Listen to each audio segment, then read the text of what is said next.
우리나라 남자들이 받은 우리나라 남자들만이 받은 특권이 있습니다. 이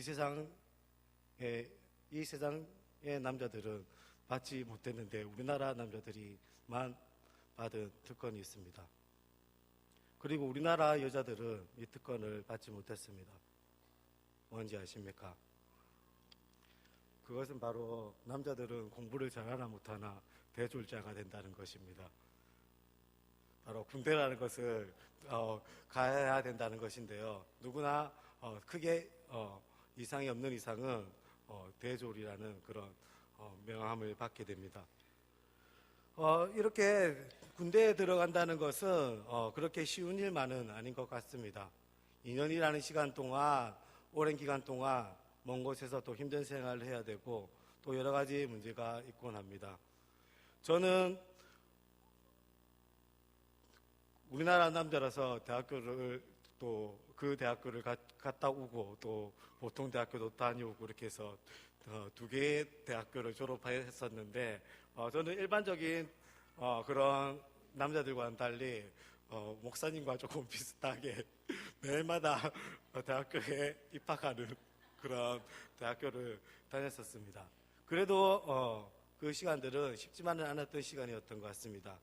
그래서 훈련소에서 6주간의 훈련을 받는 기간이 저의 군대 학 시절 동안에 가장 힘들었던 시기였던 것 같은데 그 시간들 동안 이제 며칠 동안 훈련을 받다가 처음에 이제 교회 예배당에 들어서는데 오늘 오후 임내송 처음으로 이제 쓰인 주께야 엎드려 이 음악이 이제 교회당 입구에 들어서는데 그 예배의 간격이 얼마나 컸었는지 오늘 찬양을 부르면서 다시금 그런 느낌이 되살아났었는데 군대에 가면은 이러한 힘든 일뿐만 아니라 또 다른 어려움들도 있는 것 같습니다.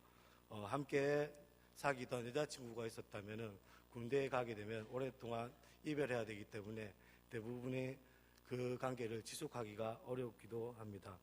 제가 군대에 있을 때 들은 얘기인데 어떤 친구가 군대에 들어왔는데 얼마 지나지 않아서 여자친구에게 편지가 왔는데 아무런 글도 적혀 있지 않고 사진만 하나 달랑 보냈다라고 합니다. 그런데 그 사진에는 여자친구가 한복을 곱게 차려입고 의자에 앉아있는 그런 모습이었습니다. 그래서 이 친구는 여자친구가 고생한다고 이렇게 예쁘게 차려입고 사진을 찍어 보내는구나 하면서 기쁜 마음으로 이렇게 사진을 보고 있는데 자세히 들여다보니까 이상한 것을 발견했습니다. 한복을 입고 있는데 고무신을 신고 있는데 고무신을 거꾸로 신고 있는 그런 사진이었습니다. 이렇게 군대에 가게 되면은 이렇게 새로운 일들을 발견하게 되고 이전과는 달리 또 새로운 삶을 사는 것 같습니다. 오늘 에베소서 4장 후반부는 4장 전반부가 은혜로 구원을 받은 성도들 또 교회에 부르심을 받은 합당한 삶에 대해서 전했습니다. 그 합당한 삶은 우리 교회의 이름과 같았었는데 한 소망 안에서 사는 삶이었습니다. 우리가 한 소망 안에 하나 되기 위해서 힘쓸 것이 무엇인지 그것이 부르심의 소명이었습니다. 교회는 한 몸입니다. 그렇지만 그 안에 다양한 은사와 직분을 허락하셨는데 그것은 성도를 온전케 하고 그리고 우리가 받은 은사와 직분을 통하여서 그리고 봉사의 일들을 통하여서 그리스도의 몸을 세우고 교회를 하나 되기 위하여서 우리가 부르심을 받았다는 것이 4장의 전반부 지난번에 말씀드린 설교의 내용이었습니다. 이제 후반부입니다. 4장의 후반부에는 우리를 교회 지체로 불러주었으니 그에 합당한 교회의 삶이 어떠한 삶인지 어떻게 살아야 할 것인지 성경 말씀은 전해지고 있습니다. 17절에서 32절까지 이어지는 에베소서 4장 후반부는 새 사람은 과연 어떻게 살 것인지 전하고 있습니다. 오늘 읽었던 4장의 후반부는 세 부분으로 나눌 수 있습니다. 첫째 부분은 17절에서 19절까지의 말씀입니다. 예수님께서 우리를 새롭게 해주셨습니다. 우리는 그로 인하여서 예수님의 은혜로 말미암아 우리는 새로운 피조물이 되었습니다. 그래서 고린도후서 5장 17절에는 그런즉 누구든지 그리스도 예수 안에 있으면 새로운 피조물이라 이전 것은 지나갔으니 보라 새 것이 되었도다 라고 전하고 있는 것입니다. 그런데 우리가 하나님의 은혜 새로운 것을 받았다면 우리가 먼저 해야 될 것이 있습니다. 이것이 복음의 법칙입니다. 그런데 이것이 꼭 복음의 법칙만이 아니라 세상의 법칙도 이러합니다. 우리가 새로운 것을 받기 위해서는 하나님께 주시는 은혜의 삶을 누리기 위해서는 이전의 모습은 버려야 한다는 것입니다. 기름통에 새 기름을 넣기 위해서는 이전에 쓰던 기름을 비워야만 합니다. 좋은 것을 받기 원한다면, 좋은 선물을 손에 쥐기 원한다면 그 전에 쥐고 있던 것을 버려야만 새로운 것을 받을 수 있는 것과 같은 이치입니다. 마태복음 9장 17절에는 새 포도주를 낡은 가죽 부대에 넣지 아니하리니 그렇게 하면 부대가 터져 포도주도 쏟아지고 부대도 버리게 됨이라. 새 포도주는 새 부대에 넣어야 둘이 다 보존되니라 라고 하고 있습니다. 오늘 본문에서 17절에서는 이방인의 그 허망한 것으로 행함같이 행하지 말라고 합니다. 이방인이 행하는 것을 행하지 말라고 하고 있는 것입니다. 쉽게 얘기하자면 이방인처럼 살지 말라라고 전하고 있는 것입니다. 이 17절을 해석하면서 미국의 한 유명한 성경 해석자는 본문을 해석하면서 옆에다가 이렇게 적었다고 합니다. 미국 사람들처럼 살지 마라 라고 적었다고 합니다. 그리고 이 말을 적용하자면 우리는 한국 성도들에게 적용하자면 한국 사람들처럼 그렇게 살지 말라라고도 할 수 있겠습니다. 바울은 에베소 사람들에게 이방인의 모습 그대로 살지 마라, 예전에 이방인의 모습대로 살지 말라라고 하고 있습니다. 이방인의 모습을 버리라고 하고 있습니다. 우리에게도 동일하게 적용되는 것 같습니다. 우리 한국이 정말로 쾌락과 또 물질주의에 쫓아서 그렇게 살아가고 있습니다. 그런데 우리가 그리스도인이고 교회 공동체 안에 있지만 우리는 한국 사람들의 모습, 한국 세상의 모습을 왜 그렇게 닮으려고 하는 것인지 모르겠습니다. 우리도 한국 사람들처럼 그러한 삶을 버리고 그러한 삶을 살지 말아야 하겠습니다. 이러한 이방인의 모습이 옛사람의 모습이라고 하고 있습니다. 옛사람의 모습은 18절에서 4가지 종류로 나타나고 있습니다. 총명이 어두워지고 무지하다라고 얘기하고 있습니다. 예수님을 거부하고 예수님을 알지 못하는 사람은 총명이 어두워진 사람들입니다. 그리고 무지한 사람들입니다. 그런데 우리가 총명이 있다, 지혜롭다, 그리고 똑똑하다 이렇게 생각하는 것을 모두 세상의 기준으로 우리 그리스도인들도 생각하고 있다는 것입니다. 능력 테스트나 아니면 좋은 학교, 좋은 학력, 아니면 학교에서 좋은 성적을 거두면 그것이 총명이 있다고, 지혜가 있다고, 그것이 똑똑하다고 이렇게 생각합니다. 그렇지만 에베소서가 바울이 전하는 모습은 그런 모습이 총명이 있다고, 지혜가 있다고, 지식이 있다고 하지 않습니다. 그런 모습을 어두워져 있고 총명이 어두워져 있고 무지하다라고 하고 있습니다. 참 지혜는 세상의 지식을 아는 것이 아니라 하나님을 아는 지식, 그것이 참 지혜이고 총명이기 때문입니다. 우리들도 사람을 판단하고 가치를 판단할 때, 지혜롭다고 생각할 때 세상적인 지식과 기준에서 그렇게 생각하고 있다는 것입니다. 그렇기 때문에 우리가 이방인들이 행하는 대로 행한다고 할 수 있습니다. 두 번째입니다. 마음이 굳어져서 하나님의 생명에서 떠나 있다라고 얘기하고 있습니다. 사람들이 왜 하나님의 복음을 받아들이지 못할까요? 성경의 말씀을 받아들이지 못하고 믿지 못할까요? 왜냐하면 마음이 굳어져 있기 때문입니다. 세상을 따라 살기 때문에 마음이 굳어져 있기 때문입니다. 마음이 굳어져 있는 사람은, 복음을 받아져 있는 사람은 하나님의 생명에서 떠나 있다는 말과 똑같다는 것을 우리는 잘 알고 있지 않습니까? 18절에서 세 번째로 얘기하고 있습니다. 감각이 없는 자가 되어서 자신을 방탕으로 방임한다라고 하고 있습니다. 세상 사람들은 감각이 없습니다. 감정이 없는 것이 아니라 죄의 감각이 없습니다. 쾌락의 감각이 없습니다. 쾌락을 쫓다 보면 그것이 얼마나 큰 죄인지 감각이 없습니다. 그리고 죄에 대해서 그렇게 살다 보면 감각이 없는 자가 되어서 자신을 방탕하게 그리고 내어놓게 되는 것입니다. 하나 더 얘기하고 있습니다. 모든 더러운 것을 욕심으로 행한다라고 하고 있습니다. 세상의 더러운 일들, 육적인 일들, 또 쾌락적인 일들, 물질적인 것들을 쫓기 위해서 욕심으로 쫓아갑니다. 그 욕심을 추구하고 또 채우는 것을 성공이라고 생각하고 또 그것을 위해 살아갑니다. 그것이 이방인들의 모습이고 또 한국 사회의 모습이지 않습니까? 또한 우리 많은 그리스도인들의 한국인들을 쫓아가는 그런 모습이기도 합니다. 그러기에 우리는 이런 옛사람, 이방인들의 모습을 버려야만 우리가 지고 있는 세상의 가치, 한국 사람들의 가치, 이방인들의 가치를 손에서 놓아야만 옛사람의 모습을 버려야만 우리는 하나님의 원하시는 새 사람을 입을 수 있는 것입니다. 그래서 첫 번째는 옛사람의 모습을 버리라고 얘기했다면 두 번째 부분에서는 새 사람을 입으라고 얘기하고 있습니다. 20절에서 24절까지가 새 사람을 입으라라는 그런 말을 전하고 있습니다. 그렇다면 옛사람은 어떻게 우리가 버릴 수 있을까요?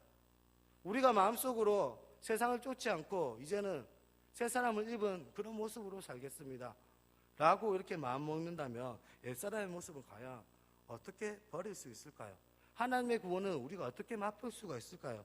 하나님의 구원받은 자의 삶을 어떻게 살 수 있을까요? 어떤 사람은 이렇게 생각합니다.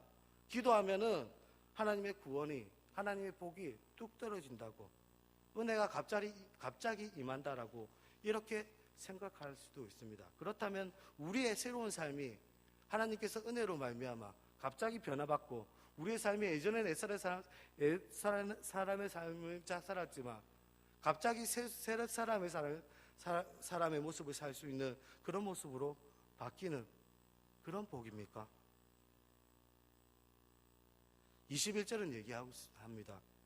옛사람에서 새사람으로 어떻게 우리가 변화받고 새사람을 입을 수 있는지.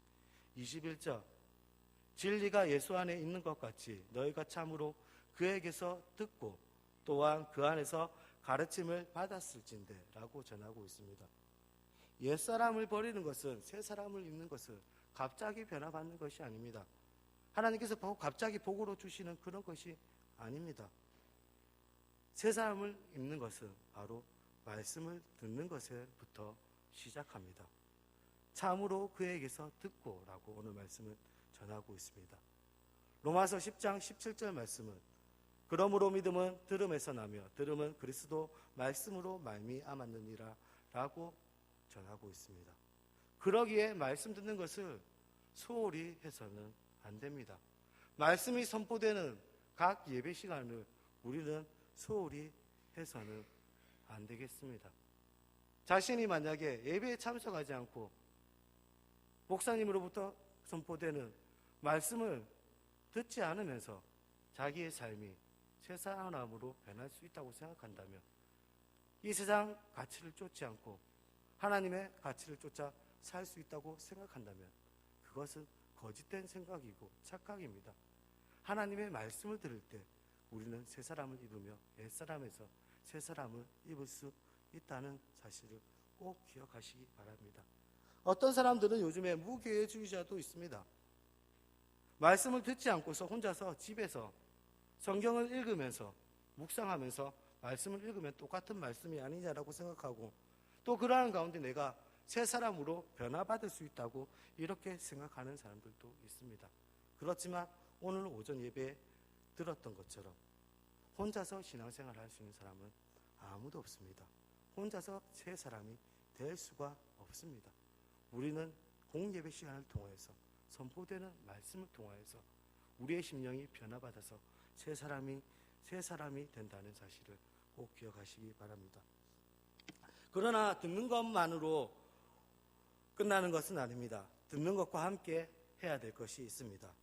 우리는 말씀, 예배를 통하여서 우리는 새 사람을 입지만 우리는 삶 가운데, 세상 가운데 오랜 시간 동안 살아야 됩니다. 그리고 이 세상에서 이길 힘, 그리고 우리의 신앙 성장을 위하여서 가르침을 받아야 한다고 전하고 있습니다. 오늘 읽었던 말씀에 따르면 그에게서 듣고 또한 그 안에서 가르침을 받았을진데 라고 전하고 있습니다. 우리는 말씀을 들어야 되지만 예배와 말씀 말고도 교회에서 실제적으로 교육을 받으며 가르침을 받아야 합니다. 많은 그리스도인들이 주일을 지키는 것, 아니면 주일 예배 한번 예배드리고 집으로 돌아가는 것으로 그리스도인의 의무를 다했다고 생각하는 사람들이 있습니다. 일주일 한 번의 예배로 일주일 동안 하나님과 관계없는 그런 삶을 살아야 됩니다. 일주일에 1시간 우리는 예배드리고 모든 일주일의 시간 동안 예배와 관계없는 세상 속에서 살아야 됩니다. 이방인의 세상, 그리고 이 땅, 한국인의 삶을 이 땅에서 일주일 동안 살아야 됩니다. 그런데 우리가 한번 예배 1시간 들음으로 세상 가운데 살아가기에는 어려움이 있습니다. 그러기에 우리는 교육과 가르침이 필요합니다. 우리는 100%의 시간 가운데 말씀을 듣고 예배 드리는 시간이 얼마나 되겠습니까? 겨우 1%, 2%의 시간만이 우리의 모든 삶 가운데 예배의 시간이 1%, 2%이지 않겠습니까? 그것도 숫자적으로 생각해보면 1%, 2%도 아마도 안 될 거라고 생각합니다. 그러기에 우리는 예배에서 말씀 듣는 것만으로는 부족합니다. 그러기에 교회에서 교육이 필요합니다. 초등부에서도 예배를 드립니다. 제가 말씀을 전합니다. 우리 아이들은 더욱더 위험에 노출되어 있습니다. 아이들은 사고가 또 떨어지기 때문에 그만큼 교회 교육이 중요합니다. 저는 제가 저의 말씀을 통해서 선포되는 말씀도 중요하지만 무엇보다 그보다 더 중요한 것은 저와 함께 동역하는, 함께 주일학교를 세워가는 초등부 선생님들을 통해서 우리 아이들이 새 사람을 잊는다고 생각합니다. 그리고 일주일 동안 살아갈 수 있다고 생각합니다. 20분, 30분의 짧은 시간이지만 아이들과 함께하는 성경 공부 그 시간들을 통해서 우리 아이들은 일주일 동안 살아가는 그 그리스도인으로서 살아가는 힘을 얻고 또 생각을 얻게 됐고 지식을 얻게 되기 때문입니다. 그러기에 우리는 교회에서 또 이루어지는 삶 공부 또 교육 프로그램에 대해서 소홀히 해서도 안 되겠습니다. 우리가 그것은 세상 속에서 살아가는 힘이 되고 우리가 또 성장하는 미끄럼이 되기 때문에 우리가 듣는 것과 또 가르침 받는 것을 모두 함께 할 수 있는 저희들의 모습들이 되었으면 좋겠습니다. 첫 번째, 옛사람을 버리고 두 번째, 새 사람을 잃고 이제 세 번째 부분이 나옵니다. 이제 세 번째 부분은 25절에서 32절까지의 말씀인데요. 그렇다면 새로운 사람이 되기 위해서 새로운 삶을 위한 그런 실천의 모습들은 어떠한 것인지 나열하고 있습니다. 25절에서 32절까지 새로운 삶을 위해서 우리가 어떻게 실천해야 될 것인지 짧게는 6가지가 길게는 8가지로 계속해서 나오고 있습니다. 이 6개에서 8개까지 되는 실천 항목은 공통적으로 뭐뭐뭐 하지 말고 뭐뭐뭐 해라는 형식으로 되어 있습니다. 첫 번째는 25절 말씀입니다. 그런즉 거짓을 버리고 각각 이웃과 더불어 참된 것을 말하라. 이는 우리가 서로 지체됨이라 라고 하고 있습니다. 세상의 모습은 서로 거짓을 말한다는 것입니다. 그 마음에 진실을 감추고 진심을 감추고 거짓을 말하며 또 그것을 위해서 달려갑니다. 그것을 진심을 가지고 거짓을 말하는 이유는 자신의 성공과 또 세상에서 물질이나 쾌락 그런 것을 쟁취하기 위해서 그런 거짓의 삶을 살아갑니다. 그렇지만 우리는 거짓을 버리고 참된 것을 말하라고 하고 있습니다. 가장 중요한 것이 에베소서에서 계속적으로 강조하는 것이지만 우리가 지체되었기 때문입니다. 우리가 한 몸, 한 지체되었기 때문에 우리는 거짓을 말하는 것이 아니라 참된 것을 말하고 또 얘기할 수 있는 그런 교회가 되어야 하겠습니다. 26절, 27절 이렇게 얘기하고 있습니다. 분을 내어도 죄를 짓지 말고 해가 지도록 분을 품지 말고 마귀에게 틈을 주지 말라라고 하고 있습니다. 이 두 번째 부분이 적게로는 하나로도 볼 수 있고 많게로는 세 개로도 볼 수 있습니다. 세 개로 나눈다면 첫 번째, 분을 내어도 죄를 지어서는 안 됩니다. 두 번째, 분을 내더라도 해가 지도록 분을 품어서는 안 됩니다. 세 번째는 분을 내더라도 마귀에게 틈을 주어서는 안 됩니다. 이것을 한 가지로 해서 보자면 분을 내더라도 죄를 짓지 말고 해가 지도록 오랫동안 분을 품지 말아야 한다고 요약할 수 있겠습니다. 오늘 에베소서 말씀에서는 분을 내지 말라라고 하고 있지만은 저는 이것을 더 적용하여서 저는 분을 내지 않으려고 합니다. 특별히 저는 사역자로서 교회를 섬기고 있기 때문에 저는 어떤 일이 있으더라도 화를 내지 않고 분을 내지 않으려고 합니다. 그런데 때때로는 분이 올라올 때가 있는데 아직까지는 다행스럽게 분을 표 밖으로 낸 적은 일단 없는 것 같긴 한데 그때마다 저는 이 에베소서 말씀을 기억하면서 야고보서 말씀을 기억합니다. 야고보서 1장 20절에 이렇게 얘기하고 있기 때문입니다. 사람이 성내는 것이 하나님의 의를 이루지 못함이라 라고 하고 있기 때문입니다. 에베소서 말씀에서는 분을 내지 하더라도 죄를 짓지 말고 해가 지나도록 오랫동안 분을 품지 말라라고 하지만 저는 그래도 분을 내지 않는 것이 하나님의 의를 이루는 것이 더 좋다고 생각합니다. 그러기에 우리는 분을 내지 않고 이렇게 지체를 세워질 수 있는 저희들의 모습이 되었으면 좋겠습니다.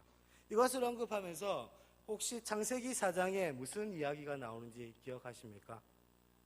오늘 말씀과 연관됩니다. 창세기 4장에는 가인과 아벨의 이야기가 나옵니다. 가인과 아벨 이야기를 하고 하면 우리는 재물에 대해서만 생각합니다. 예배에 대해서만 생각합니다.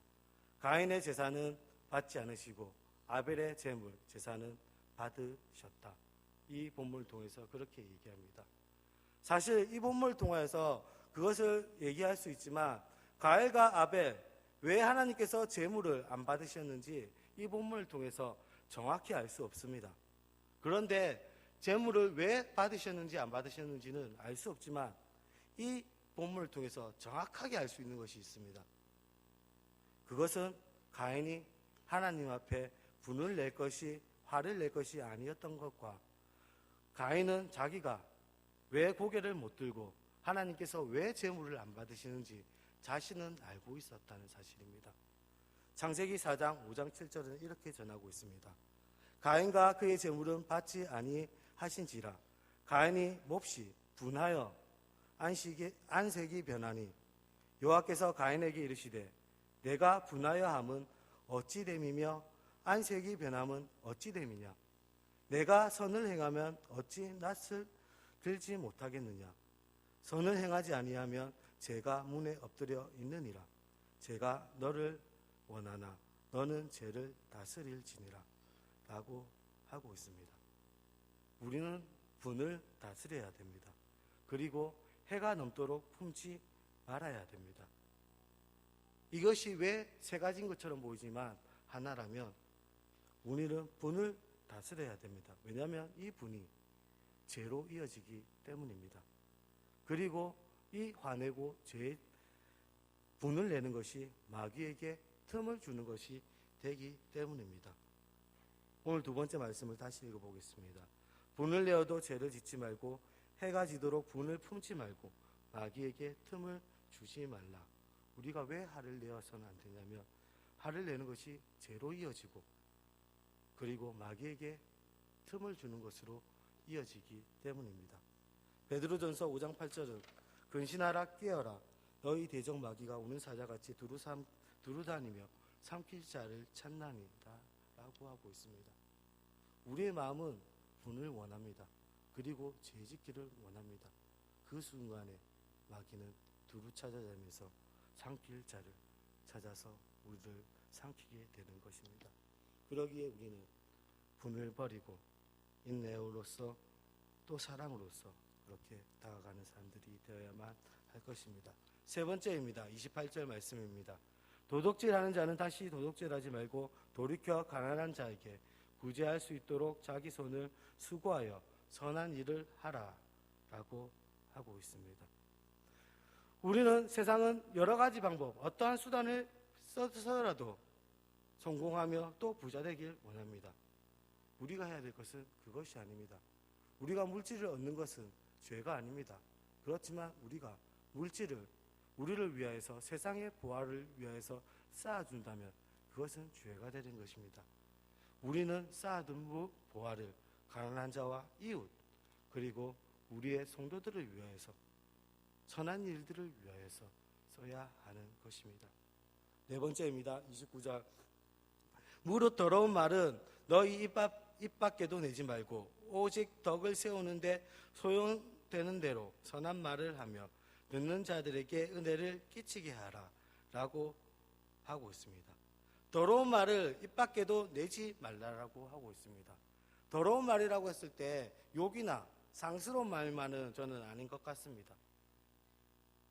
성도들을 낮추고 또 함께하는 사람들을 쓰러지게 하고 낙담하게 하는 그런 말들이 어쩌면 욕이나 상스러운 말들보다 더 더러운 말일 수 있다는 그런 생각을 해봅니다. 어떤 일을 할 때마다 안 된다고 부정하며 또 어떤 사람들을 할 때마다 비난하며 또 비관하는 그런 말들이 교회 내에서 있기 때문입니다. 그런 말이 아니라 오직 덕을 세우며 선한 말을 하며 은혜 끼치는 말을 해라라고 하고 있습니다. 우리 한수만교회는 덕을 세우며 선한 말을 하고 은혜 끼치는 그런 말만 하는 우리 한수만교회 되기를 주님의 이름으로 소망드립니다. 다섯 번째입니다. 성령을 근심하게 하지 말라. 그 안에서 너희가 구원의 날까지 인치심을 받았느니라 라고 얘기하고 있습니다. 저는 성령을 근심하게 하지 말라라고 하는 이 말씀을 보면서 그렇다면 성령을 근심하게 하는 것은 과연 무엇일까라고 이렇게 찾아보는 와중에 성령을 근심하게 한다는 표현이 딱 한 번 성경에서 쓰였습니다. 이사야 63장 10절에서 쓰였습니다. 그들이 반역하여 주의 성령을 근심하게 하였으므로 그가 돌이켜 그들의 대적이 되사 친히 그들을 치셨으니 라고 하고 있는데 하나님께서 구원을 베푸십니다. 하나님께서 복음으로 구원의 일들을 행하시는데 그 구원의 일들을 대적하고 또 그 구원의 일들을 막는 모든 일들을 성령을 근심하게 하는 일이라고 전하고 있습니다. 우리가 때로는 복음을 위하여서 산다고 하면서 우리의 모습이 때로는 성령을 근심하게 하는 그런 모습은 아니었는지 돌아보면서 하나님께서 우리가 구원의 날까지 인치심을 주셨다는 것을 한 번 더 기억하셨으면 좋겠습니다. 마지막 여섯 번째는 31절 32절까지 말씀입니다. 너희는 모든 악독과 노함과 분맹과 떠드는 것과 비방하는 것과 모든 악의와 함께 버리고 서로 친절하게 불쌍히 여기며 서로 용서하기를 하나님이 그리스도 안에서 너희를 용서한 같이 용서하라라고 전하고 있습니다. 우리는 모든 악독과 노함과 그리고 분맹 그리고 수군수군 그리고 비방하는 모든 악의 모습들을 다 버리고 서로 친절하게 그리고 서로를 돌아보면서 서로 용서해 주어야 합니다. 어떠한 모습으로 용서해야 됩니까?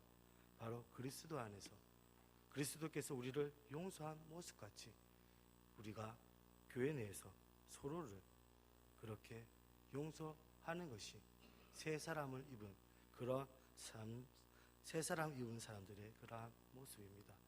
오늘 에베소서 4장 후반부 말씀은 우리가 옛 사람을 버리라고 얘기하고 있습니다. 우리가 그리스도 안에 새 사람을 입었다고 말하면서 실제적으로는 옛 사람, 이방인의 모습, 세상의 모습 그대로 사는 건 아니었는지 한 번 더 돌아보면서 우리가 새 사람을 입길 기대합니다라고 기도하길 원합니다. 우리가 말씀을 통하여서 그리고 교회에서 이루어지는 모든 교육과 가르침을 통해서 우리는 새 사람을 입을 수 있습니다.